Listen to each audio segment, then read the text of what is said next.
My name is Lanson of ManfrediLevine, and this is one in a series of legal updates. The topic for today is what happens to a professional service contract if the client files for bankruptcy. Now, a professional service contract is just a fancy way of saying an agreement for personal or consulting services between a client and a professional, and those usually include an attorney, an accountant, an investment banker, an appraiser, or a realtor. But the issue is, what happens if the client files bankruptcy?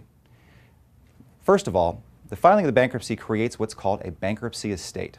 This is a separate entity from the debtor, and it generally assumes the debtor's interest in their assets. Second, no creditor, including that professional that may have been hired before the petition was filed, can seek to enforce an obligation that was owed by the debtor before the petition was actually filed.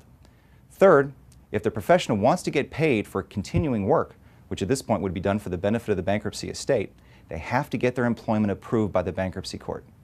Now, I know this can seem confusing, but let me give you an example. Let's say someone buys a business that's not doing very well.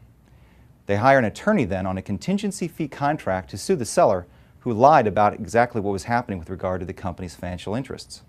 They also hire a realtor on a commission-based listing agreement to sell their home because unfortunately they can't afford their mortgage anymore. Well, if that client files bankruptcy, the professional needs to keep in mind those three things. First, the bankruptcy estate now controls both the lawsuit and the home, not the debtor. Second, the professional can't seek to enforce any obligation that was owed to the professional before the bankruptcy is filed. They're basically an unsecured debt that has to sit and wait and get paid like everybody else. Third, and most importantly, if they want to get paid with regard to the continuing work they would do for the bankruptcy estate, they have to get their employment approved by the bankruptcy court.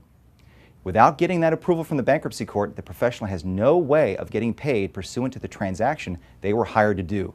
Again, they'd be an unsecured debt and they wouldn't get paid anything. I know bankruptcy can be confusing, but if you're a professional and you have a client that files bankruptcy, make sure you talk to a lawyer to know what your rights are. Thanks for watching, and we'll see you next month.